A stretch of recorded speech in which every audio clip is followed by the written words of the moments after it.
ಇಲ್ಲಿಗೆ ಯಾಕೆ ಕರ್ಕೊ ಬಂದೆ ಪಾರು? ಮಾವ, ಈ ಜಾಗ ನೋಡಿದ್ರೆ ನಿನಗೇನು ಅನ್ಸ್ತಿಲ್ವಾ? ಕೆರೆ ಕಡೆ ಕರ್ಕೊಬಂದು ಏನು ನೆನಪಾಗ್ತಿಲ್ಲ ಅಂದ್ರೆ ಏನು ಹೇಳಿ ಪಾರು? ಮಾವ, ನಿನಗೆ ಚಿಕ್ಕ ವಯಸ್ಸಿಂದ ಏನು ನೆನಪಿಲ್ವಾ? ನೆನ್ಪು ಮಾಡ್ಕೋ.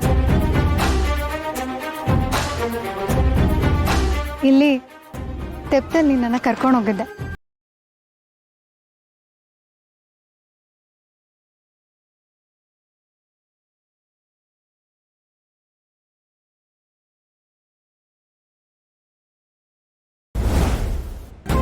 ನಾನು ಜೋಕಾಲಿ ಆಡಬೇಕು ಅಂದಾಗ ನೀನು ಆ ಮರಕ್ಕೆ ಜೋಕಾಲಿ ಕಟ್ಟಿ ಸಾಕು ಅನ್ನೋವರೆಗೂ ತೂಗಿದ್ದೆ. ನೆನಪಿದ್ಯಾ? ಆಮೇಲೆ ನಾನು ಮಾವಿನಕಾಯಿ ಬೇಕು ಅಂತ ಹಠ ಮಾಡಿದಾಗ ನೀ ನನ್ನ ಎತ್ಕೊಂಡಿದ್ದು, ನಾನು ಕಿತ್ತಿದ್ದು ಎಲ್ಲ ಇನ್ನೂ ಹಾಗೆ ನೆನಪಿದೆ.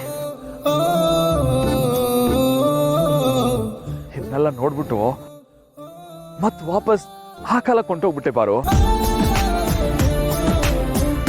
ಎಷ್ಟು ಚೆನ್ನಾಗಿತ್ತಲ್ಲ ಆ ಕಾಲ.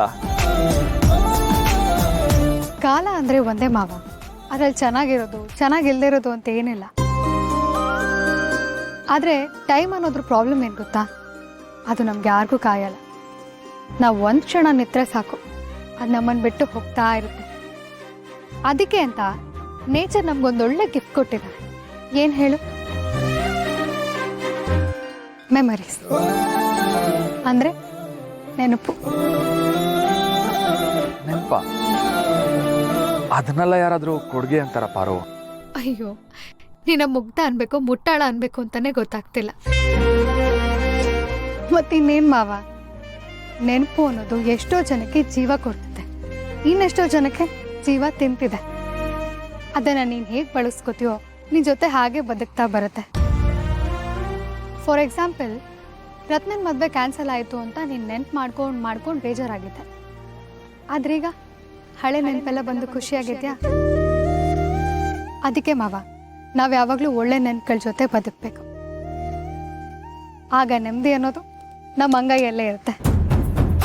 ಅದನ್ನು ಬಿಟ್ಟು ಆಗೋಗಿರೋ ವಿಷಯ ಬಗ್ಗೆ ತಲೆ ಕೆಡಿಸ್ಕೊಳ್ತಾ ಕೂತ್ರೆ ಅಂಗೈಯಲ್ಲಿರೋ ನನ್ನ ನೆಮ್ಮದಿ ಆವಿಯಾಗೋಗುತ್ತೆ.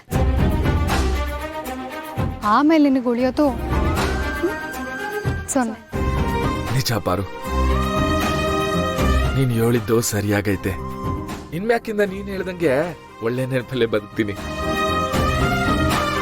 ಆದ್ರೆ ನನ್ನ ತಂಗಿ ನೋವಲ್ಲಿ ಇರ್ಬೇಕಾದ್ರೆ ನಾನು ಹೆಂಗ್ ಖುಷಿಯಾಗಿರ್ಲಿ ಹೇಳು?